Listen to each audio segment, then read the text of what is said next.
I think transportation justice is a moving target, and we have to recognize that not everyone starts at the same starting point. Historically, our neighborhoods have been segregated, redlined, and we need to recognize that that is the American reality. Just knowing that the experience of one person, for instance, in Roxbury versus an experience from another person in Brookline, that is totally different experience. Yeah. And so when we talk about transit justice and transportation justice, it doesn't only mean like this sterile, like lofty thing that's not achievable. It is measurable. It is achievable. We just need to recognize and meet where people are at.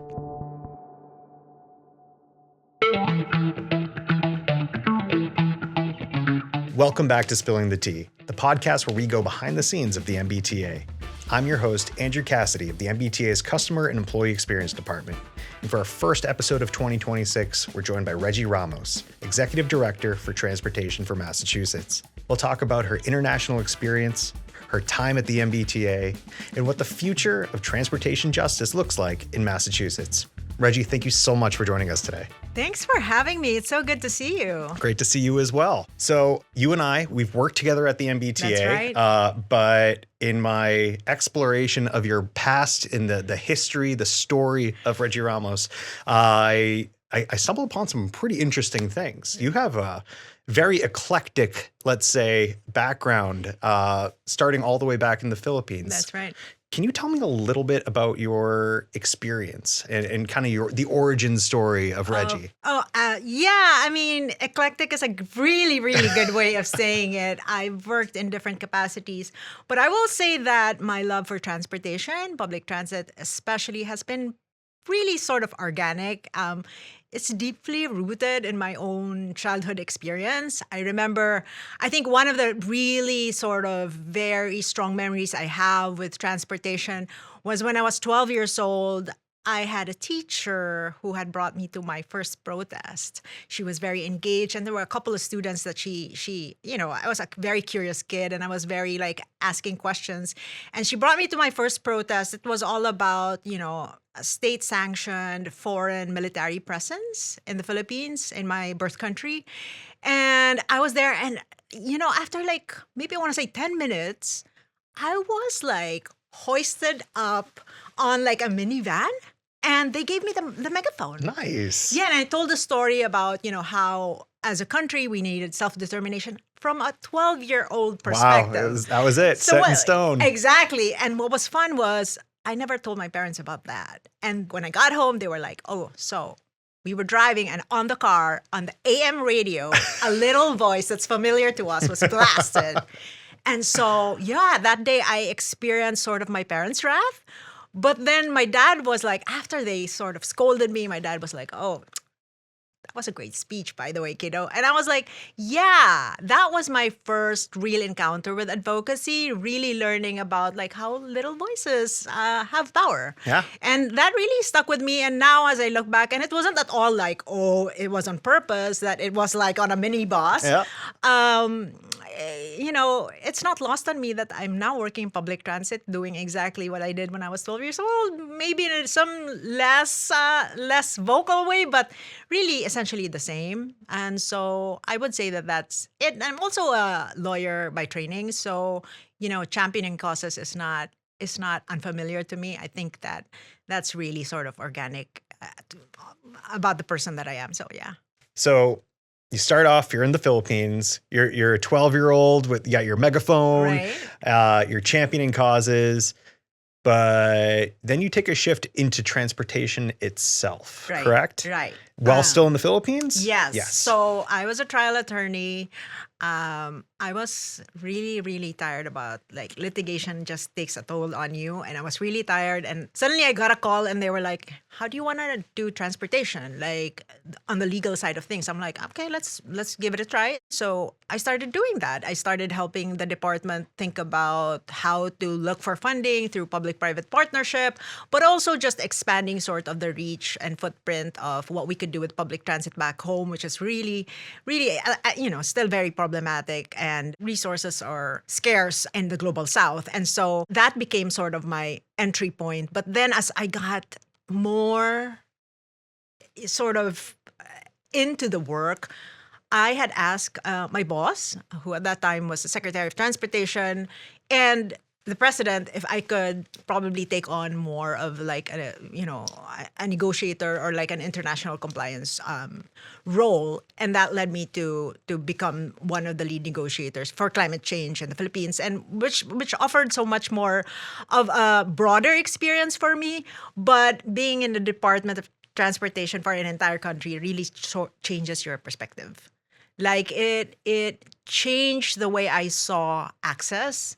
It changed the way I saw opportunity, but it also kind of sharpens your outlook on how to find solutions, especially in the global south, because solutions are not plenty. It has really shaped the way I look at problems, and it refracts your vision of what justice can look like and what infrastructure and what opportunities can look like. So yeah.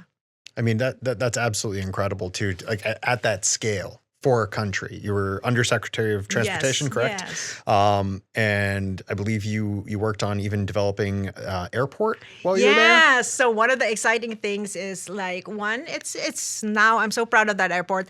It's one of the best airports in Southeast Asia. It is an incredible feat. It also, if I'm not mistaken, when I left, it had like 10 million passengers a year, which That's is quite what my a lot. data showed too. So I think you're right. So it was quite a lot. It also won a lot of awards because of the extraordinary partnership between private and public sector. It also is one of the green airports in that region in Southeast Asia. So I'm extremely proud of it. It's also the people who make it happen, really the residents who said we need to upgrade our airport. The economy is going to be so much better with increased sort of traffic. And that, I think, really changed sort of the local economy in that region. And I want to say that, every time I go home to visit my mom, because my mom is still in the Philippines, it really brings this kind of nostalgia, but also just really, really proud of the people who are now operating the airport with so much pride and so much joy. It really is one of the highlights of my transportation career. It's funny as you're speaking, and I'm not going to skip ahead too far, Uh-huh. but I almost want to because there's just so many common tenets to you and your story Yeah. that I see starting again, all the way back from the bullhorn to where you are today. But one thing you did touch on that I want to delve into a little bit is the fact that you went into the legal side of things. You were a trial Yes. lawyer. Yes. You weren't just on the sidelines. Yes. You were actually in it. Yes. Can you tell us a little bit about that experience as a trial lawyer and how that, I guess, maybe advocacy roots, how that all ties together? Because that's a big shift. Yeah. Going to school for law, practicing law, and then saying, you know what, transportation is kind of related. So what was that like? I think that, being a trial attorney, you're all in. I think that, the reason why there's a huge sort of turnover in trial attorneys is, and I think that's global, is because you take on other people's problems and it becomes yours, right? Fair. Yep. And you breathe and live it until the litigation is over. The entire case is tried and whatnot. And I do think that, one of the greatest things that being an attorney has taught me is to recognize power, that we all wield some sort of power in different forms. And I think that has really become handy in sort of analyzing where people are located and how people negotiate with power. I think it's quite impressive. The other thing is, I think it's worth stating that you weren't just a trial attorney, but the fact that you were a good one. I'm assuming this, but as far as how I'm inferring this, I'd have to say it might be the fact that you were the lead negotiator for the Paris Agreement, which is kind of a big deal. It's obviously a landmark United Nations environmental piece. And for you to be not just a participant, which in and of itself would be absolutely impressive, but to play that role, I mean, absolutely incredible. Yeah, to this day, I still feel very lucky to be able to do that. Obviously, in my home country, we were a very lean team, but we were a lean team that everybody took note of. I will say Incredible. that with pride. It's because, also the Philippines is one of the most vulnerable countries in the world in terms of climate change. So, we speak from lived experience. But I want to say that, like you said, the Paris Agreement is nothing to scoff at. It is the one time in the most recent history that we all acknowledge that we got to do something for the environment. Yeah. We messed it up. We got to do something. I think it's notable now that there have been changes in the appetite and how the Paris Agreement should be received and should actually be followed. I think that, the world order, a world order that does not sort of acknowledge the reality of climate change, even if we don't speak of international conventions, I think is a distorted one and does not take us forward and is not safe for our children. And there's even an interrelation between climate, and maybe I'm just reaching here, but climate and public transportation. Definitely. Definitely. The only reason I got to be a lead negotiator was because we all know, worldwide, globally, 40% of our emissions come from transportation. Easy. Yep. Easy. And that spills into public health issues, that spills into the economy. And it has a lot of other tangents that it really directly adversely impacts, right? And the only reason that I was like, okay, we should take this on is because seriously, we should look at transportation not only from a lens of how it connects us, but how it can potentially be sort of a driver for change. It is an important lever. It is an important sector. It is something that really can change the course of humanity. And I don't take that lightly. We talk about, like in the MBTA, we talk about electrification, whether that's bus and regional rail. And it's good to advance our goals in that. And it's good to put like investments towards that because that's the way we should go. And that's what's the responsible thing to do. And so, a lot of this like climate related stuff really are directly rooted in transportation. So, it's very connected. How do you end up at the MBTA? That's How did I get the opportunity to meet you at the T? That's a real tough question, but I will try to answer it in the best way I know how, in the most honest way. So in 2016, I left government because there was one, you were appointed by the president, so you serve under the pleasure of the president. We also had a change in administration. So this is a time where there was a lot of democratic backsliding and the rise of populist leaders. So I had a problem with that. In a very philosophical and ideological sense. And your values must align for you to become effective. And when that doesn't align, you have to find ways to be able to make change through different venues. And so I decided to take a step back. And that's when I started to look at projects abroad. And I started working more generally outside of the Philippines and worked in Southeast Asia. But there was also a very uncertain time in my home country. If you are not aligned a certain way, there was this sort of element of unsafety. And so I decided I'm going to take a pause. And upon sort of the advice of some of my good friends, they were like, why don't you apply for like a master's program? And just to take a break. And so I did. I mean, I did on the last day of the application period. Like, I was like, okay, let me try this. Okay. And I got in. With no plans whatsoever. That brought me to Cambridge. Somebody told me, hey, you know what? The T has this opening. You might want to look at it. And I cold applied. And then the next week, I got a call from my then boss, Laura Paget-Seekins. And then I got interviewed and I got the job. And what was the role? The role was Deputy Director for Pilots and Innovation. And what a time. And I absolutely loved working with her. I learned a lot. It was an interesting time to be at the T. It was 2018, 2019, something like that, 2020. And that's how, everything just kind of Boston unfolded for me. And now I'm here in Boston and it's become home and it's the city I love and everything about it seems very personal now.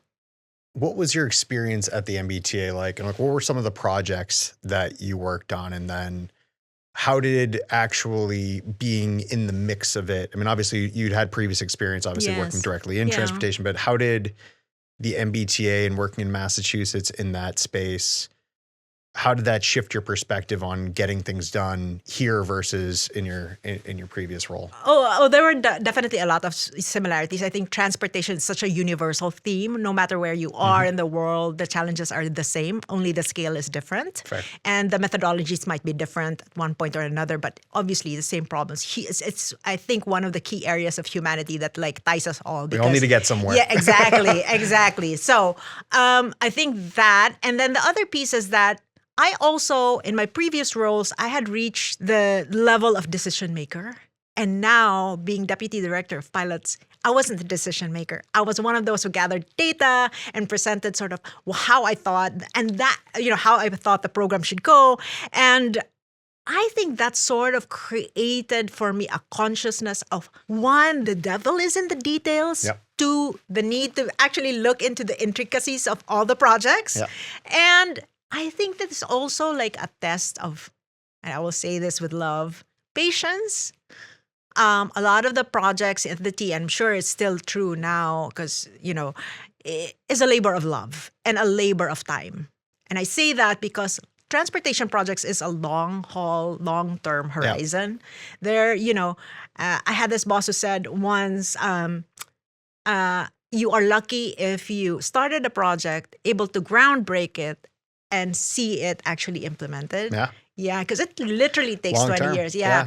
So in my job, because it was pilots, it's really looking at new service. And so I had that grace of being able to see, one, be patient and see how projects go, but also be able to sort of play with the advantage of time and see if within 6 months or a year, a project, a program actually works. And, one of that is the frequencies on the Fairmont line. Yeah. I'm really, really proud of how that came to be and how that has shaped the way we're thinking about the Fairmont line as a rapid, almost like a rapid transit service because it's so frequent. And it also is in an EJ community that badly needs this kind of service. So, I'm really proud of that. And I that's why we go into transportation because, those little things, the little frequency, those add up. Makes a big difference. Yeah, Absolutely. It makes a difference. It means one mom, a single mom who has 2 kids are able to pick up and drop off their kids, both kids, right? So it really is, we think about in transportation, incremental change is monumental change, right? Absolutely. And monumental change happens only because of incremental change. And that's the transportation game. So for those who don't know about the Fairmont line, maybe its history as well as the specific role that you played in the projects that you worked in relation to it. Can you just give us a little more info on Yeah, so back in the day, that was 5-7 years ago, the frequencies of the train that goes into the Fairmont line or each stop was basically, I want to say, an hour or more. Yeah, I think that was... Yes, and now it's coming more about I want to say 30 minutes. Yep. Yes, and it's clock facing, it's very frequent, it's no longer, and it really has become in many of, we had the track improvement work, it became the backbone of the service, especially on the red line. Yeah. So, like I said, it was an incremental change. It was me, adding 4 more trips in the morning, 4 more trips in the evening. It was that. And I remember we launched that during COVID and everyone was like, why during COVID? Yeah. And the simple answer is our essential workers live in those communities. They deserve that dignity to be brought to their to do their work and home safely and on time. And I thought that really sort of opened and changed people's minds about how we approach service. Service, for example, and if I may say, because it's talking about pilots, service, it's not just about okay, we're gonna do 8 trips in a day. It's not about that. It's about giving dignity to the riders. A lot of those who depend on transit do not have a lot of options. Exactly. And so being able to rely that your bus comes on time or that your commuter rail comes on time is a huge deal. And you mentioned it's also environmental justice, community EJ. Yeah. And I know that the Fairmont line is the first slated commuter rail line to be receiving the battery electric locomotives in the not so distant future. So that ties into it quite well. So we've talked about environmental justice, but I think that at least is in relation to the transportation justice. Mm-hmm. And on that note, I'd like you to kind of talk about your current role. I know we've spent so much time on your past, but it's so fascinating, and I'm probably still going to bring up more of your past and probably harken back to the megaphone. But you're at the MBTA now. You've switched over. You're at Transportation for Massachusetts. Yes.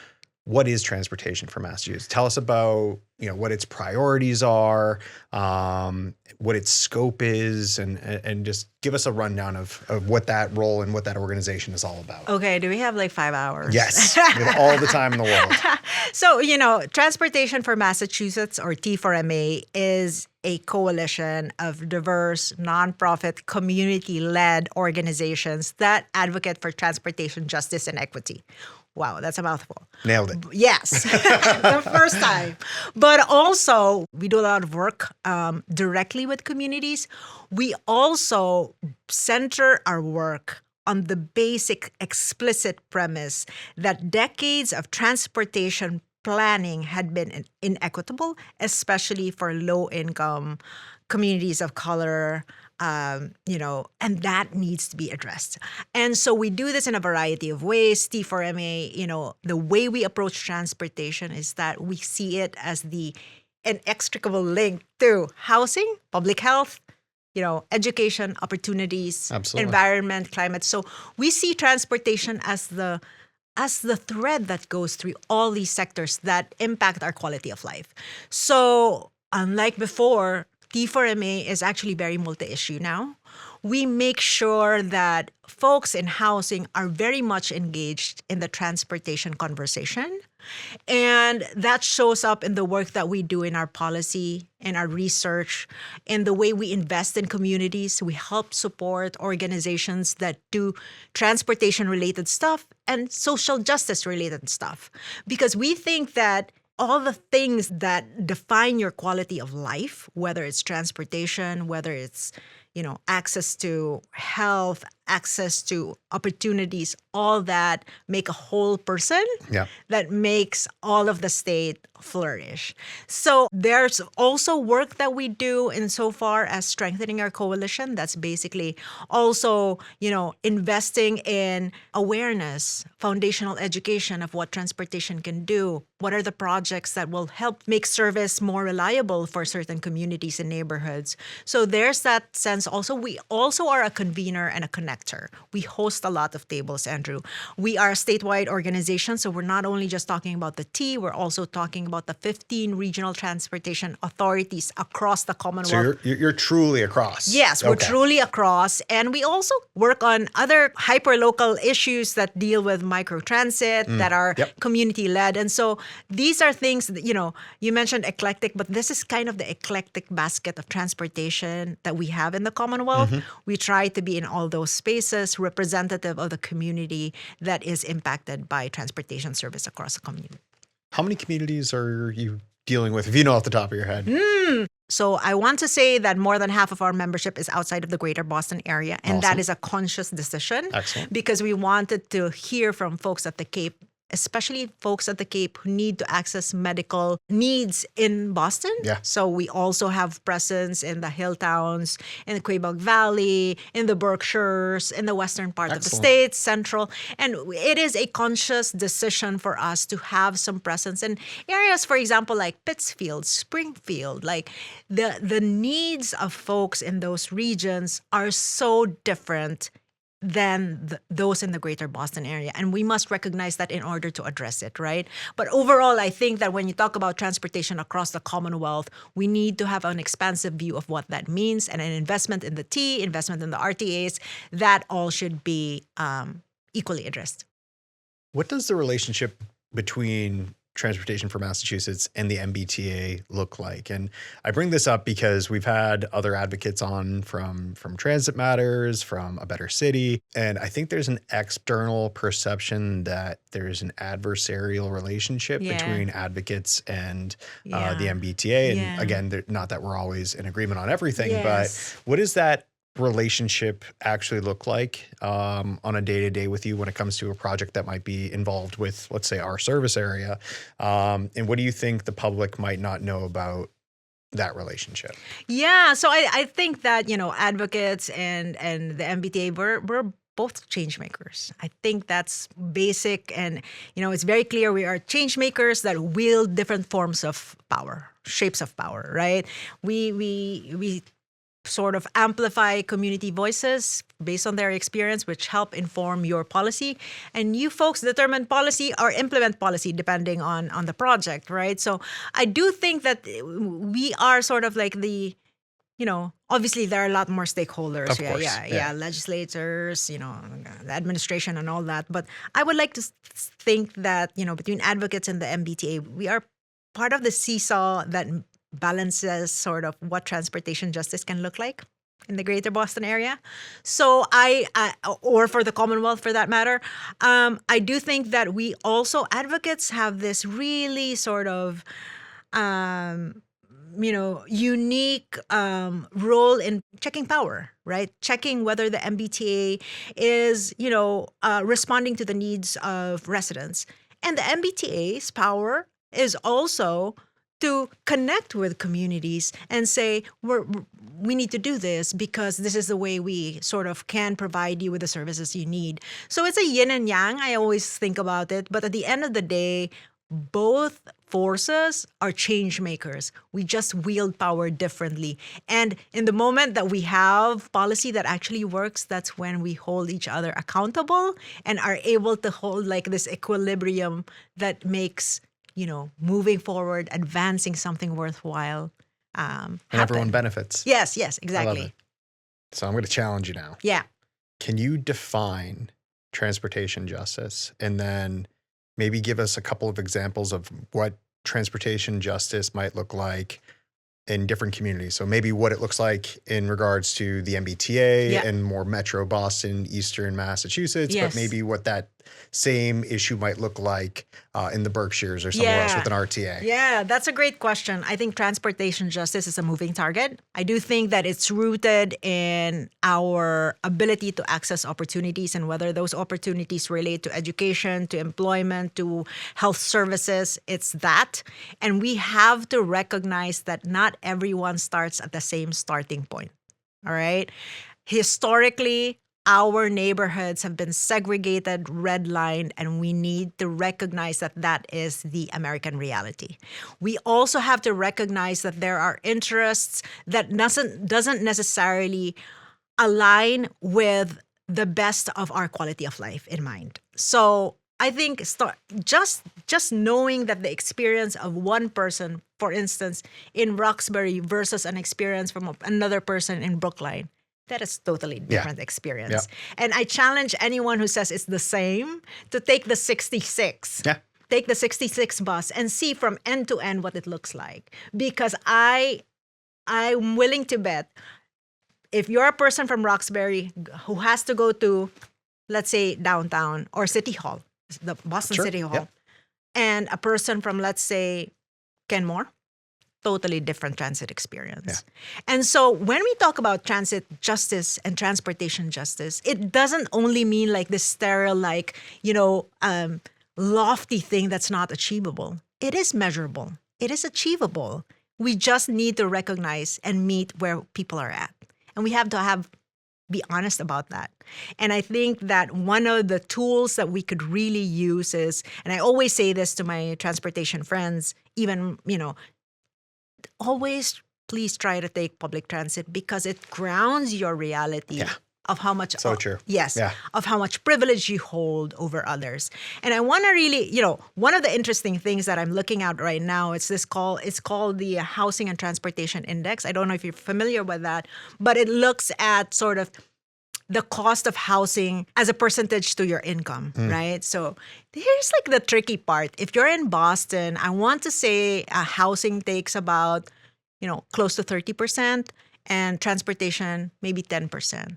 That is so different from a person in Springfield who gets like maybe 25% for housing, and 25% for transportation. That's insane. Yeah. And that is, I can get you the precise numbers, but I'm encouraging people to look at this to see the differential in opportunities, right? Let's take that to the extreme. Go to Goshen, Massachusetts. Yep. And housing is like 30% of their income. And transportation is like 25% of the income.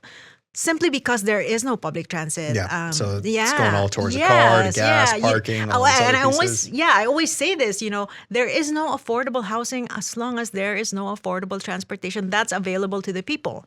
And, we need to be recognizing that. And that's part of transportation justice. So it's a moving target. It's but I think it really starts upon this honest conversation and honest acknowledgement that we are not all starting from the same base. Yeah. That's what I'll say. Yeah. We don't all have that same zero starting point. Exactly. Yeah. And I would like to think that, our ideas of what a better quality of life is defined by a community. We all have Love that vision. Yeah. And what that means for me, it's like I have a friend who lives in Chelsea.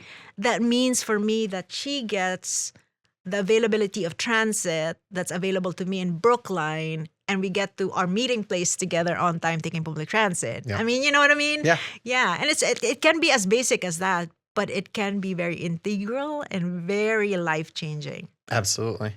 Depending on where you are, and again, even looking beyond Boston and beyond Massachusetts, seeing how this plays out in different municipalities across the country, across the world, and how transportation does play that crucial role in providing opportunity, which is why people then are like, okay, I'll live 20 miles outside of the city because I know I can get there easily. I can hop on a commuter rail. I can hop on a rapid transit line. Yeah. And then the areas where that doesn't exist, people are, also they're having that time factor where they're spending longer in traffic. There's, the reality that there's a divide between socioeconomic classes and how much time they spend in traffic. Yes. And how much further they have to commute because they have to live further away because they don't, they're forced to take modes of transportation other than public transit. Yeah, and we're like here, we're just very much talking about very tangible things, right? Housing and transportation costs. But Andrew, there's also that intangible cost of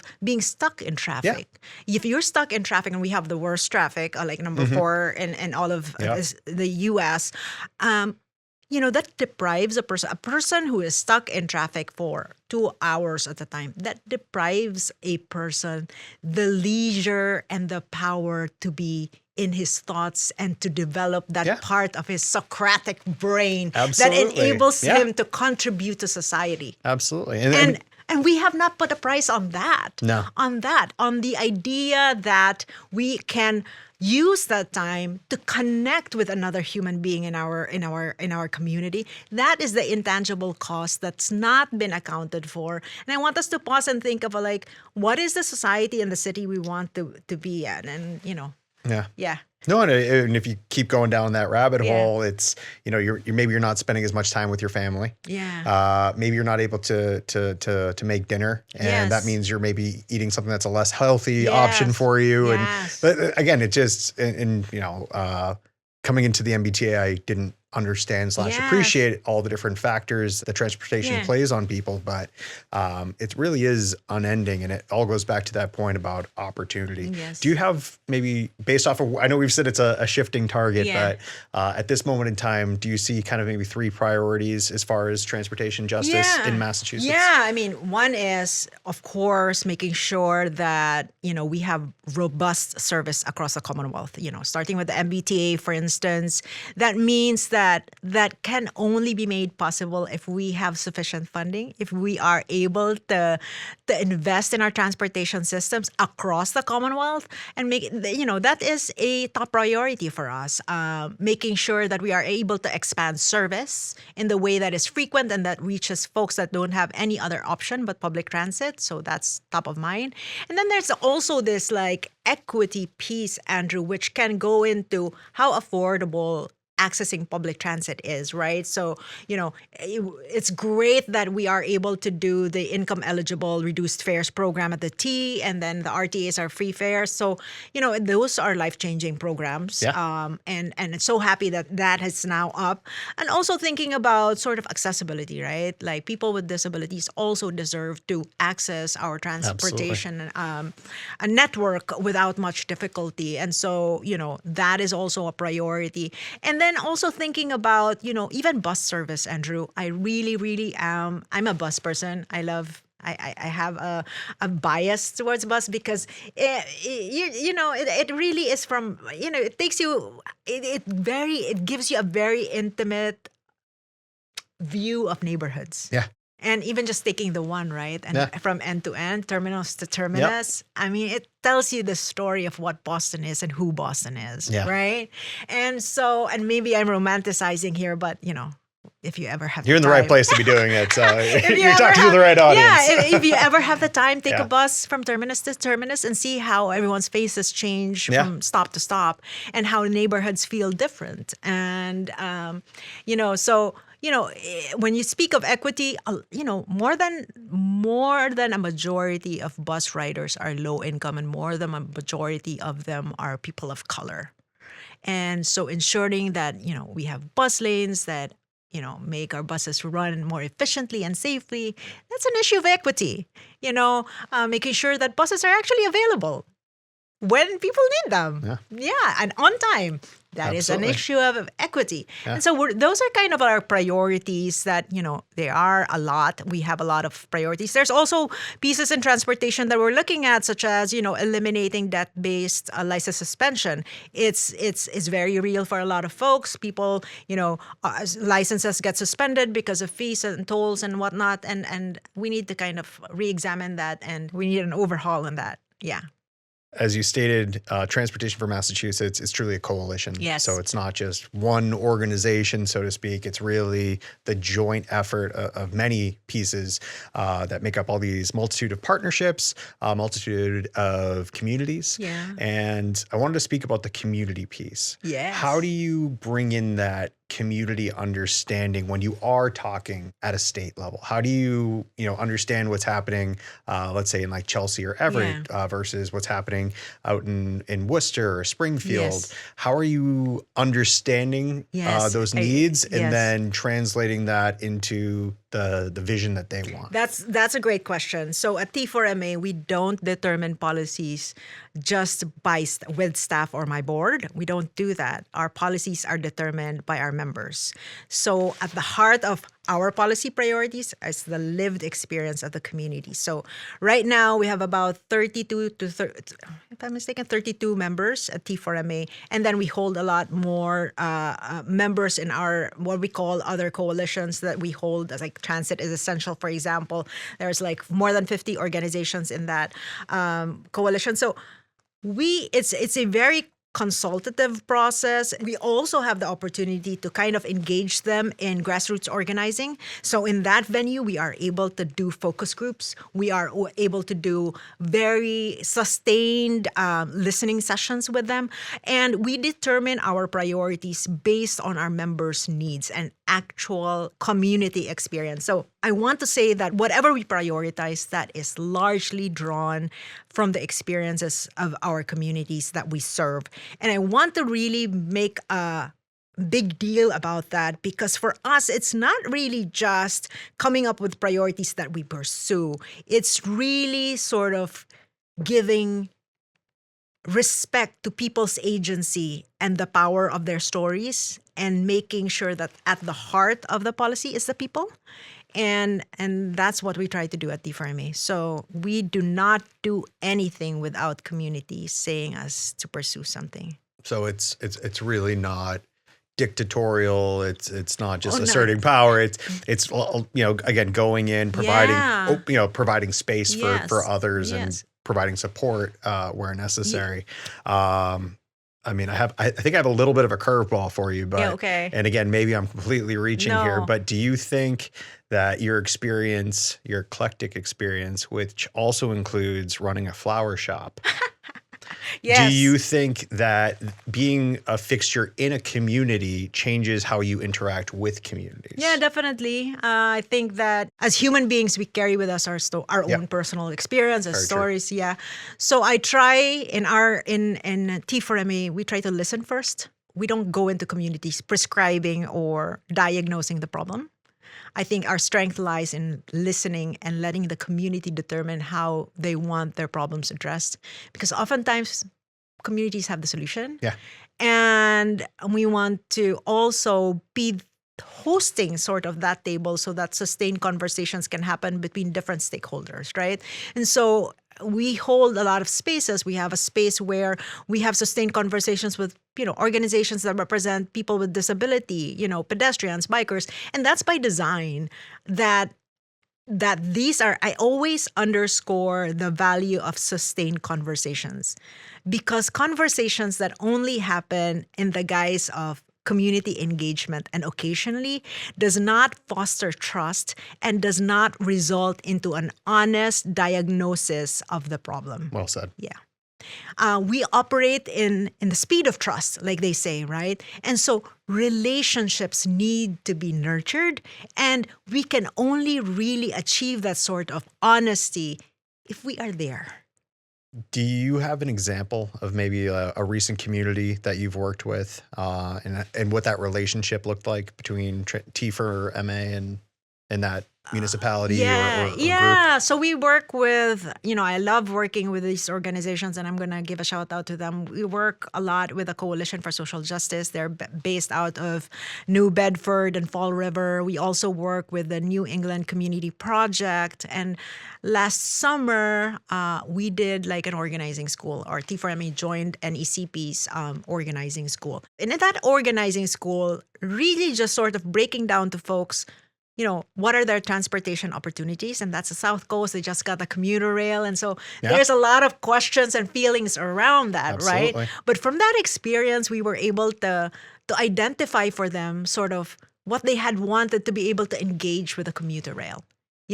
These are folks that have been in New Bedford and Fall River for a long time, generations, and have this traumatizing perception of the commuter rail, and trying to break down that silo that they are the demographic that needs to access public transit, and so that they can develop relationships with the T.